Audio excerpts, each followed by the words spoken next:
Olá, vamos agora a mais um episódio de literatura na prova do vestibular da Federal do Paraná.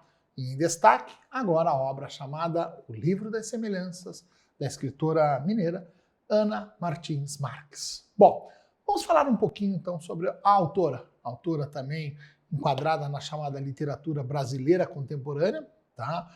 Uma obra também enquadrada totalmente dentro do século XXI. Então, as suas produções literárias vêm agora, de fato, do século XXI. Bom, vamos observar também que ela tem uma formação acadêmica em linguagens. Então, é uma artista que vem também do universo do estudo da linguística e, com isso, tem toda até uma formação técnica também acadêmica que, lógico, não é o fundamental para qualquer artista, mas no caso dela, vai contribuir muito para essa poesia extremamente sensível e extremamente bem elaborada. Bom, ela então é uma promessa, digamos assim, em nossa literatura. Então veja que pegamos o Bernardo Carvalho, um autor já consagrado, que já vem lá desde o final dos anos 90, a Carolina Maria de Jesus escreveu nos anos 60, 70. Então a Ana Martins Marques tem essa obra totalmente colocada no século XXI, em especial já a partir da segunda década do século XXI, a partir dos anos 2010. Aqui eu trouxe um trecho interessante da própria Ana Martins falando sobre a literatura, sobre a forma de escrever, como ela concebe a obra literária. Olha só, o que está em jogo em um poema, para além do sentido, é essa relação de atração, de atrito, de ritmo, de intensidade de choque entre as palavras. É uma espécie de erótica da língua, de erotismo da língua, o modo como as palavras fazem amor. Então as palavras se ligam da maneira aí que vai produzir até mesmo este amor que vem a ser um poema, um fruto agora do amor. Bom, falando um pouco sobre a obra, O Livro das Semelhanças. Aqui então é a edição que está aí à disposição de tantos no formato físico, né? Bom, então a obra teve a sua primeira publicação agora, em 2015, né? Então uma obra recém-nascida, digamos assim, no universo da literatura, então muito nova mesmo, né? Está dividido, o livro está dividido em 4 sessões, então os poemas estão separados em 4 partes. Até cito aqui para você ter uma ideia mais ou menos da obra. A primeira parte se chama de livro, né? Então apenas esse nome, livro. São 20 poemas, o número assusta, mas você vai perceber que são poemas mais curtos, né? Nós vamos ter a outra sessão chamada Cartografias, 10 poemas. Aí vamos chegar à terceira sessão chamada de Visitas ao Lugar Comum, mais 14 poemas. E fechando o livro, vem agora o Livro das Semelhanças propriamente dito, a última divisão, que leva o título do livro, são 38 poemas, o Livro das Semelhanças. Então assim a obra está dividida. Bom, vamos observar que Ana Miranda é escritora que não quer saber dos sinais de pontuação. Isto é, na sua obra ela traz uma economia total dos sinais de pontuação. Então até um desafio para quem tem o livro em casa, tentar procurar em todos esses poemas se você acha uma vírgula, se acha um ponto e vírgula, alguma coisa assim. Então, Ana procura centrar o seu texto nas palavras mesmo, abrindo mão, sempre que possível, e mais um pouco ainda dos sinais de pontuação. Bom, também é uma obra interessantíssima que já nos traz um poema de abertura. Então, antes também de todos esses poemas divididos nessas sessões, ela já traz um poema falando assim sobre ideias possíveis para um livro. Como se ela quisesse dizer assim para um leitor, ou também expondo um pouquinho das suas inquietações em escrever, poxa, o que eu podia fazer? Quero fazer um livro, mas o que eu posso fazer? Até coloquei esse poema na íntegra para você aqui na tela. Ó, ideias para o livro. Então veja que você tem 6 estrofezinhas, ó. Primeira ideia, uma antologia de poemas escritos por personagens de romance. Ideia genial, né? Então, a antologia é uma seleção. Então, imagine, ela pensou em pegar personagens de romances, imagine, pegar uma Capitu, pegar agora até mesmo um Lalino Salatiel, né? Ou pegar um Manuel Perna, e esses caras resolverem escrever poemas, tá? Seria uma ideia. Segunda ideia, uma antologia de poemas, uma seleção de epitáfios, esses textos curtos que são muitas vezes presentes em lápides, né, de quem evidentemente morreu. Terceira ideia, uma antologia de poemas que citem o nome de poetas e os escreveram, né? Agora que eles escreveram. E aquilo que eles fizeram. O que eles fizeram? Quarto, uma antologia de poemas que atendam às condições 2 e 3. Nossa, né? 5, um livro de poemas que sejam ideias para livros de poemas. Né? E 6, este livro de poemas. Então, o livro que eu fiz. Então vejam que esta obra, o Livro das Semelhanças, meio que é um mix dessas duas últimas ideias. Né? Um livro de poemas que sejam ideias para poemas. E este livro, enfim, que livro de poemas que eu vou fazer? É esse, o que sair, saiu. Né? Mesmo que não haja nenhuma outra intenção ou, de repente, alguma preparação, algum tipo de planejamento. Então, um texto absolutamente bastante interessante que nós vamos observar. Lido este poema que abre a obra, então vamos conhecer cada uma dessas 4 partes, começando com a primeira parte chamada livro. Então, nesta primeira parte, observe já de cara o que é a metalinguagem ao extremo. Falamos como que a metalinguagem é quando um texto fala a respeito do próprio texto. É muito comum na poesia você ter poemas metalíricos, isto é, poemas falando sobre o próprio ato de fazer poesia. Então aqui nós vamos ter assim a metalinguagem levada às últimas consequências. Como assim, Fábio? Veja comigo então, olha só. O livro está no sentido literal aqui. Seria o metalivro, isso é, o próprio livro em suas partes, retratado agora em versos. Quer ver como? Então são 20 poemas e eu vou mostrar alguns. Olha o primeiro poema dessa parte, se chama Capa. O nome é Capa. Né? E está escrito assim, ó, um biombo entre o mundo e o livro. Então a capa de um livro é uma espécie assim de um biombo. Biombo é que esconde, né? As pessoas trocavam roupas atrás de biombos antigamente, né? Então o biombo, o livro, a capa é um biombo entre o mundo que está aqui fora e o livro que está aqui dentro.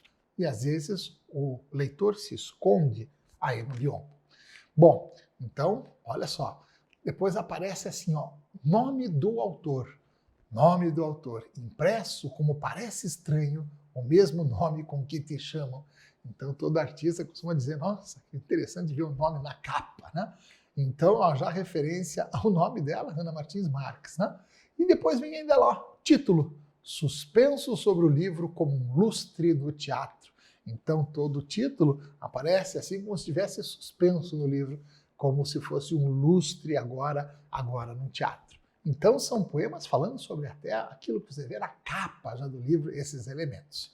Bom, então depois continua ainda, você vai ver poemas falando sobre contracapa, sobre dedicatória, sobre epígrafe. Então você tem assim um trabalho muito interessante nessa primeira parte. Segunda parte, cartografias, né? Cartografia é um ramo, aí muitas vezes, aí da ciência que trabalha com o quê? Com a representação agora cartográfica do mundo, enfim, os mapas, né? Os mapas de nível, os mapas de relevo e tantos outros elementos que marcaram e marcam até hoje a sua vida escolar. Então, o que nós vamos observar? Aqui nós vamos observar a artista dando vazão a lugares, a memória, a percepção das coisas e dos momentos. Imagine se você fosse colocar na cartografia sua emocional, os seus lugares que marcaram a sua vida, as suas memórias, onde vêm, como elas vêm, com quem elas estão relacionadas, as percepções, enfim, das coisas, do momento e das pessoas. Né? Então, aqui uma tentativa de delinear pessoas, lugares, momentos, de tentar agora esquadrinhar ou entender, ou mapear o mundo que nos cerca. Bom, nós vamos observar que são apenas 10 poemas, mas poemas bem interessantes. Olha, este que eu selecionei, até mostro para vocês. Ó. Quando, enfim, fechássemos o mapa, o mundo se dobraria sobre si mesmo, e o meio-dia, recostado sobre a meia-noite, iluminaria os lugares mais secretos. Fechando o mapa, eu até fundiria todos os fusos horários, né? Tudo que ficaria, então, agora difuso ou confuso, unido, tá? Então, uma viagem, mas uma viagem maravilhosa mesmo, neste poema. A terceira parte se chama de Visitas ao Lugar Comum. Cuidado, a expressão lugar comum muitas vezes é vista como se fosse um clichê, né? Um jargão. É aquela expressão muito batida, muito utilizada, e tanto ser usada, acaba perdendo um valor agora artístico ou perdendo toda a criatividade. O que agora a Ana Martins Marques vai fazer? Ela vai pegar muitos clichês, lugares comuns, e fazer poemas com eles. Então ela vai trazer as releituras de lugares comuns. Como? Então ela pega este poema e ela trabalha com o seu aspecto literal. Só que ela vai além, ela vai para a plurissignificação e começa a trabalhar com aspecto inusitado, outro sentido possível aqui dentro desse aspecto até mesmo literal. São 14 poemas aí que aparecem nessa parte. Eu separei para vocês aqui pelo menos 2 poemas para você ouvir.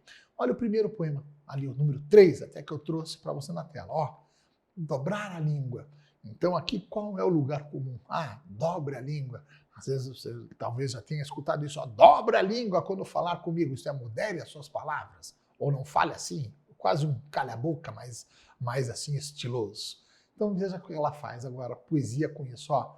Dobrar a língua e ao desdobrá-la, deixar cair uma a uma as palavras não ditas, né? Ah, então eu dobrei a língua, vamos pensar até no sentido literal.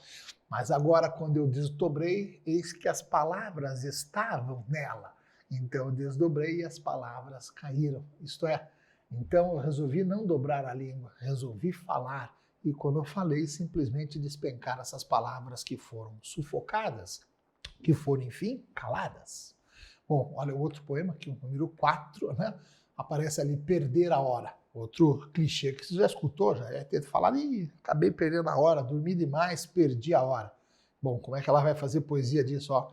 Perder a hora e encontrá-la depois no intervalo de teatro, nos cantos empoeirados do domingo, entre um telefonema e outro dentro do táxi. Eu perdi, mas encontrei nesses intervalos, nesses cantos diferentes. Então, são esses os poemas que constam nessa terceira parte da obra. E, finalmente, a quarta parte da obra, chamada de O Livro das Semelhanças, que dá título até mesmo ao que é o livro, nós vamos observar que aqui é uma grande variabilidade temática.